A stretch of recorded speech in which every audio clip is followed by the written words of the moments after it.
Olá, faltam apenas 3 dias para as eleições. Vamos às urnas escolher presidente, governador, senador e deputados. 67% dos brasileiros dizem que estão interessados no que vai acontecer no próximo domingo. E você? Também está? Sou a favor. Ah, não sei. Depende. Sou contra. Opinião.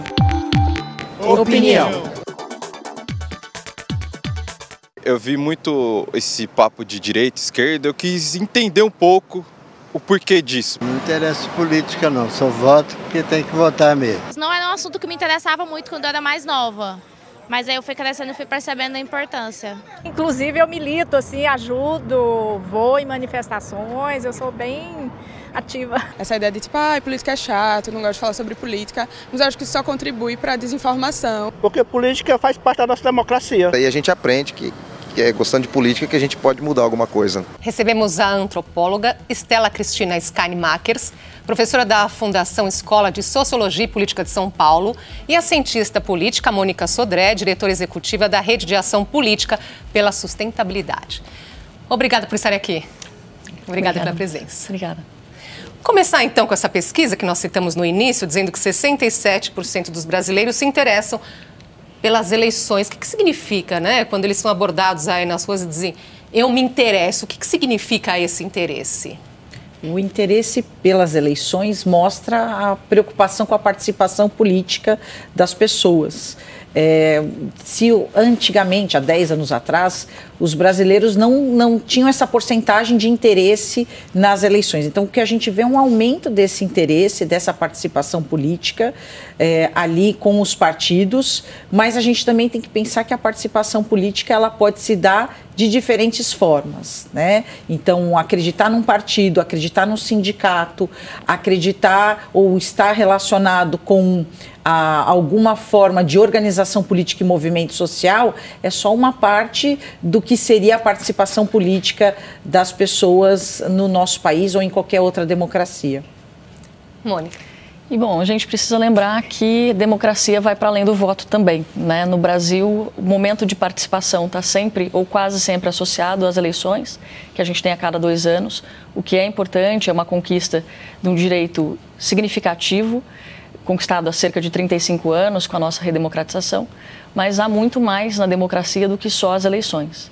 A gente precisa lembrar que democracia também tem a ver com correção de desigualdade e é muito difícil que haja democracia num cenário em que boa parte das pessoas ou não tem participação, ou tem medo de se expressar, ou não tem satisfeitas as suas condições materiais de vida e de sobrevivência. Então, precisamos também de uma democracia melhor e que signifique mais qualidade de vida para o maior número de pessoas por mais tempo. Sim. Por outro lado, ainda referente a essa pesquisa, 33% dizem ter pouco ou nenhum interesse. O que leva uma pessoa a dizer assim, não se interessa, professora? As pessoas demonstram que não se interessam quando elas acham que o resultado da eleição não vai afetar a vida delas. Então, a gente tem aí um terço da população, praticamente, né, desses respondentes, se colocando que, olha, o que vai acontecer nas eleições não afeta a minha vida. Mas isso não é verdade, né? Cada vez mais as pessoas têm consciência de que as eleições afetam, sim, as suas vidas e tem, inclusive, se posicionado a respeito disso nas redes sociais, no dia a dia, né? Bandeiras estão sendo colocadas, por exemplo, nas casas, na frente de prédios, em apartamentos, não é? O que mostra essa participação política e essa preocupação em participar, né? Há um problema, me parece, que é o da privatização dessa participação política, quando eu tenho a bandeira do Brasil sendo usada, né, pelo presidente, né, por um candidato, porque é um símbolo nacional. E aí esse símbolo nacional sendo usado ali... Se a pessoa não concorda com isso, deixa de usar um símbolo nacional. Né? E as pessoas estão deixando de usar esse símbolo nacional e ele está sendo atrelado ali como se representasse todo o país. Mesmo assim, não representa, né? Representa uma parcela ali da população, mas mostra essa polarização, né? À medida que as eleições estão se aproximando, as pessoas têm colocado as bandeiras na frente das casas. Eu acho que isso também é uma forma de participação política que a gente tem que levar em consideração. E respeitar, não é? Respeitar a opinião contrária. O que a gente vê aqui é uma pesquisa até da RAPS, que você é integrante, não é, Mônica? Em parceria com o Fórum de Segurança Pública, dizendo que 67% dos brasileiros, é até o mesmo número, né, da pesquisa anterior, tem medo de serem agredidos fisicamente por suas posições políticas. Esse medo faz a pessoa se calar, silenciar e deixar de falar sobre política, que é muito bom, não é? Faz. Essa pesquisa é uma pesquisa inédita, os dados foram revelados há alguns dias, nós ouvimos cerca de 2.100 pessoas e é um dado preocupante, né? 6 em cada 10 brasileiros diz que tem medo de se manifestar politicamente por conta da sua posição, medo de ser agredido fisicamente por conta dessa posição e cerca de 5 milhões, 3% dos entrevistados, 5 milhões de brasileiros, afirma que sofreu violência nos 30 dias anteriores à realização da pesquisa. Então, isso mostra que é uma sociedade amedrontada. Nós estamos a 3 dias das eleições, numa semana de vários episódios de violência, e quando as pessoas têm medo, elas tendem a se manifestar menos. Se elas se manifestam menos, é a própria democracia que está em perigo, porque a democracia é o único regime que permite que as minorias existam e prevê também liberdade de participação, de expressão, de associação. Quando a população está com medo, é a democracia quem está abalada. Acho que a gente tem que pensar exatamente nisso, né? Numa participação política saudável, né? Xingar, tratar mal, intimidar, difamar, desqualificar o outro, isso não são formas de participação política adequadas. E, infelizmente, apesar das pessoas estarem participando cada vez mais, elas também têm se expressado de uma forma muitas vezes chocante ou agressiva, entendendo a violência como parte do jogo, né? Infelizmente, o nosso país ainda é um país muito violento e que a violência aparece no cotidiano das pessoas. Então, na hora que elas desenvolvem a participação política, elas levam a violência para essa participação. Não é à toa que, né, nós vamos ter aí pessoas que podem se calar ou que têm medo de uma violência se posicionando, porque, na verdade, é isso que acaba acontecendo. Mas, como foi muito bem colocado, num regime democrático isso não pode se dar. Então, a gente vai ter que também trabalhar um pouco melhor como e as pessoas devem entender que a violência não deve fazer parte do comportamento político sadio. Sim. Vocês citaram muito, né, falando participação política, até a Mônica comentou que vai muito além do voto. O que significa isso? No nosso dia a dia, a participação política também está em ano que não é eleitoral, por exemplo. No dia a dia, onde que ela está? Como que o cidadão age aí participando politicamente? Olha, fiscalização é um papel importante. Boa parte dos brasileiros, algo em torno de 6 em cada 10 ou 7 em cada 10, não se lembram quem votou na eleição anterior. Então, acompanhar o seu representante para além do momento do voto é uma maneira de participar. Eu acredito também que parte da razão pela qual algumas pessoas se declaram desinteressadas na política, como falou a professora Estela também, tem a ver, por vezes, com não se reconhecer nos resultados e na prática política, mas eu acho que também falta da parte da escola, que é o ambiente em que a gente passa boa parte da vida. Todos nós passamos muitos anos estudando, ensino fundamental, ensino médio. A escola, em geral, também não se preocupa em levar a educação política para esse ambiente. E eu não me refiro aqui à educação partidária, à defesa dos partidos, que são importantes numa democracia, mas a pactuação de valores. No fim, a política tem a ver com o bem comum e com a gente pactuar alguns valores para ser capazes de conviver em sociedade. Eu acho que a escola tem um papel importante de educar as nossas crianças politicamente. Crianças, jovens e adultos, né? Porque é uma educação para a vida. Você me deu um gancho bacana de uma escola que, sim, se preocupa com isso. É a iniciativa de uma professora da rede estadual em Timóteo, Minas Gerais. A Karina criou um programa para ensinar a cidadania aos alunos do ensino fundamental. Vamos ver. O que nós estamos vivendo no nosso país hoje, em questão de política, aguçou muito as famílias e isso também chegou até os nossos alunos. Então, eles querem debater política, eles querem dar opinião, eles citam o nome de políticos, eles querem entender o que está acontecendo. Nós começamos com a ação do líder de turma. Podem vir fazer a votação, depositar aqui na urna o voto de vocês. Então, eu comparei o líder de turma a também os representantes que nós escolhemos na nossa sociedade. Em primeiro, nós teremos a líder, que será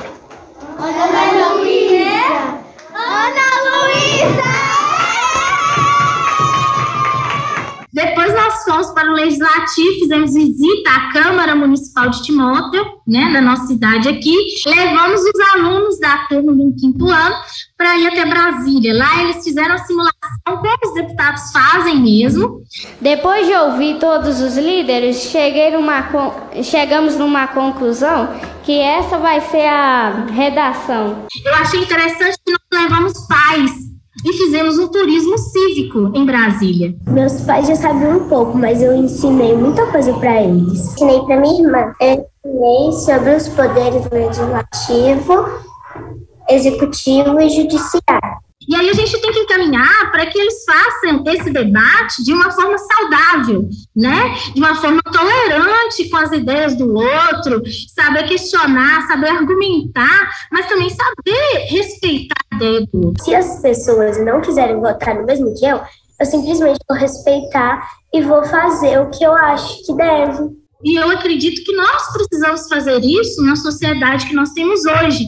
Senão nós vamos ter alunos que vão ser futuros cidadãos que não vão conseguir, né, manter uma sociedade justa, honesta, buscando o bem comum das pessoas. Muito legal esse exemplo, né? Parabéns para a professora Karine. Esses alunos aí, eles aprenderam em pouco tempo o que muito adulto não entendeu até agora, não é verdade? Como professora reforçar, então, a educação política em sala de aula?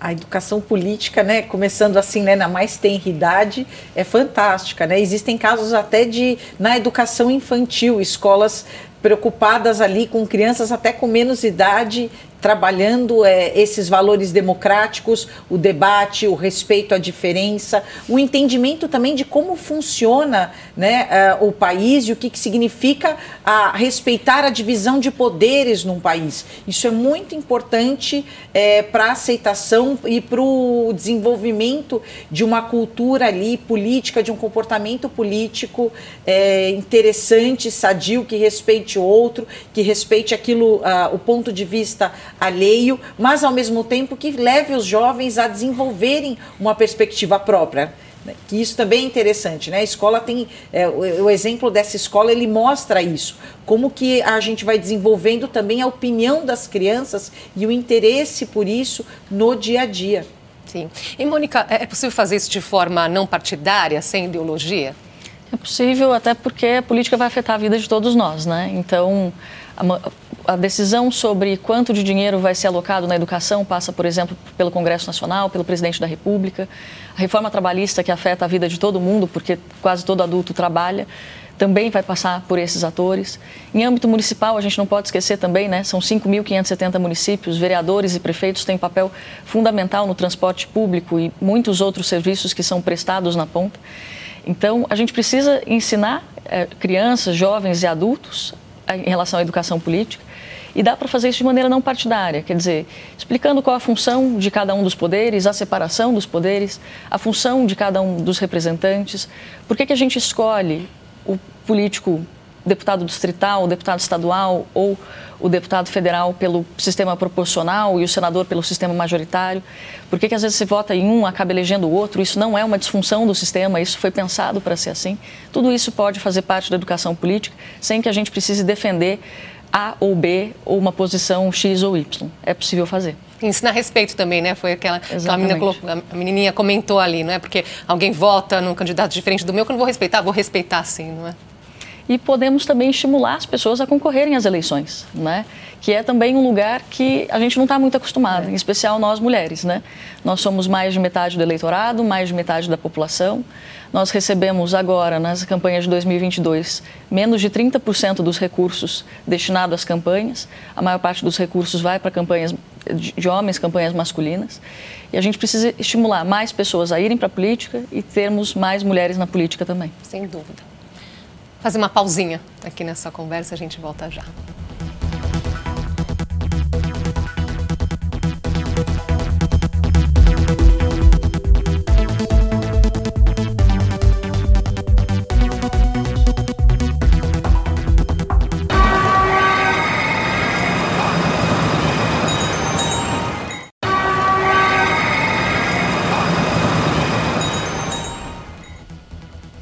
Voltamos a conversar sobre o interesse do brasileiro pelas eleições com a antropóloga Stella Cristina Scheinemakers e com a cientista política Mônica Sodré.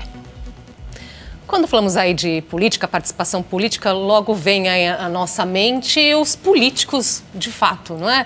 Os políticos, os eleitos, mas a participação política, a política é muito mais do que isso, não é, professora? No sentido de que ela está no nosso dia a dia, está nas nossas ações, nas nossas escolhas. É possível dar um exemplo disso? Sim, claro. Na verdade, a política faz parte da vida cotidiana das pessoas, mesmo que elas não saibam. Então, mesmo pessoas que dizem que não se interessam por política, estão assumindo atitudes políticas o tempo todo. Quando eu consumo determinados alimentos em detrimento de outros, quando eu me visto, a roupa que eu compro ou eu deixo de comprar, a procedência de algo ali e como é que isso pode afetar ou não o meio ambiente. Então eu verifico ali que aquela empresa ela já foi autuada por trabalho escravo, por exemplo, e eu opto por não comprar naquela empresa ou naquela rede. Isso tem a ver com comportamento político, né? Então escolhas, né, que eu vou fazendo ao longo do meu dia a dia, micro escolhas com vestuário, com consumo, com alimentação, elas expressam esse comportamento político do nosso dia a dia. A política, ela faz parte da vida, ela não ocorre só no momento das eleições, ela também está ali no nosso cotidiano. Mônica. Concordo, é preciso estimular essa consciência. A gente tem uma oportunidade grande agora no dia 2 de outubro de fazer escolhas conscientes, pesquisar os candidatos também, garantir que a gente tem algum nível de informação sobre o que eles estão prometendo e o que fizeram antes. Muitos vão disputar a reeleição, mas é isso, não se trata só do momento eleitoral e a política não está só relacionada ao momento do voto.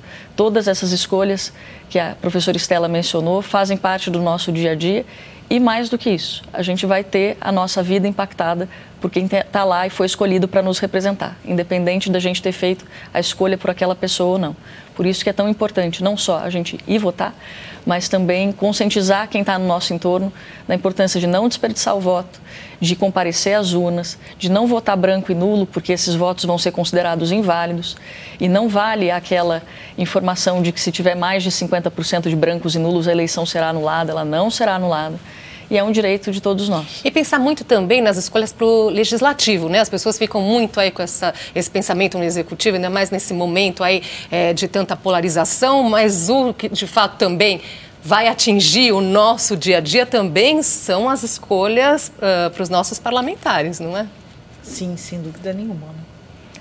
Os parlamentares ajudam a gente, valores que são ali sentidos pela população na hora do voto do parlamentar, desse deputado, né, seja ali um deputado estadual, um deputado federal, por exemplo, se expressam nas ações que vão ser depois materializadas em projetos de leis e votação. Então, precisamos saber o que eles defendem, quais são os valores, quais são as pautas que eles estão querendo trabalhar e dispostos ali a trabalhar. E lembrar que, uma vez votados, eles vão ter que votar em todas as pautas, né? Então, também é isso. Ele tem alguma pauta de interesse específico, mas ele vai votar... ele tem que participar de todas as votações, né? E como essa pessoa vota, se ela já foi eleita? Como é que se dava esse voto dessa pessoa? A informação a respeito disso é fundamental ali para fazer as escolhas, né, coerentes com aquilo que nós queremos para o nosso país. E são muitos cargos, né? A gente tem mais de 1.000 deputados estaduais e distritais, 513 deputados, 27 senadores, só falando do legislativo disputando a eleição agora, quer dizer, cargos a serem preenchidos, e há muita gente boa disputando a eleição também. No âmbito da Rede de Ação Política pela Sustentabilidade, a RAPS, nós qualificamos cerca de 200 pessoas ao longo dos últimos 8 meses para disputar eleições, homens e mulheres de todo o Brasil, todos os partidos políticos, e é importante a gente pesquisar e conhecer pessoas que tiveram qualificação. Todo mundo se prepara para desempenhar bem os seus trabalhos. É importante que a gente tenha candidatos e mandatários bem preparados também para exercer as suas funções de representação. Sem dúvida. Agora, nos últimos anos, as pessoas estão aumentando a sua participação política? Acredito que sim. Como a gente também tem ampliado a ideia de participação política cada vez mais. Então, como é que elas ampliam a sua participação política? Quando eu posto nas redes sociais, quando eu me coloco, quando eu passo a foto de uma outra pessoa, de um candidato, quando eu coloco aquilo no meu carro ou na pasta que eu estou carregando, quando eu coloco algo na frente da minha casa, eu estou fazendo um tipo de participação política. Além desse tipo, as pessoas ainda estão se posicionando e falando, né? A qualificação disso é algo que a gente tem que pensar um pouco, não é? Porque, infelizmente, o comportamento violento tem sido parte dessa expressão ali da participação política, mas gostemos ou não do tom, né, e de como é que isso tem se dado, e às vezes de forma violenta, é indiscutível que as pessoas têm participado mais politicamente, se posicionando. E quando também há essa participação nas redes sociais, no caso de fake news, é uma participação de muita quantidade, mas de baixíssima qualidade, não é, Mônica? É isso. Agora, a gente também precisa olhar para esse momento de dever cívico, né, das eleições. Nós tivemos em 2018 um aumento da ordem de 60% comparado a 2014, somando abstenções, nulos e brancos. Então, a população tem se expressado, nem sempre de maneira adequada, por conta dos episódios que a gente tem visto de violência, mas quando se trata da urna, a gente tem visto também um valor bastante alto de nulos, abstenções e brancos. Em 2020, por conta da pandemia, esse valor subiu um pouquinho, mas ainda assim ele é historicamente alto. É importante, em especial nessas eleições, que a gente baixe esse valor, que a população compareça às urnas. Sem dúvida. Estamos chegando ao final aqui, então um último recado. Gostaria de deixar aí para esse eleitor que vai às urnas. Ele tem que pensar que a política faz parte da vida dele, a política está no cotidiano, está nas nossas pequenas ações, mas é claro que ela está ali na ação mais importante de todas, que é o voto. Né? Então, o recado que eu deixo aí para quem está nos assistindo, não tenha medo da política, né? Cada vez mais a gente tem que participar ativamente e entender sim que nossas ações elas têm ali uma consequência e que essa consequência é política. Mônica. Bom, eu quero deixar um recado também pedindo que, em nome da RAPS, do Fórum Brasileiro de Segurança Pública e dos dados que a gente apresentou nessa pesquisa sobre a qual a gente conversou, a gente precisa vencer o medo. Que a gente compareça no dia 2 de outubro, vote e exerça os respectivos direitos de se expressar. É importante que cada um vá. Mônica, Stella, obrigada pela participação aqui hoje com a gente e até uma próxima oportunidade. E a opinião fica por aqui. Acompanhe nosso podcast, nosso canal no YouTube. Obrigada pela sua companhia e até a próxima.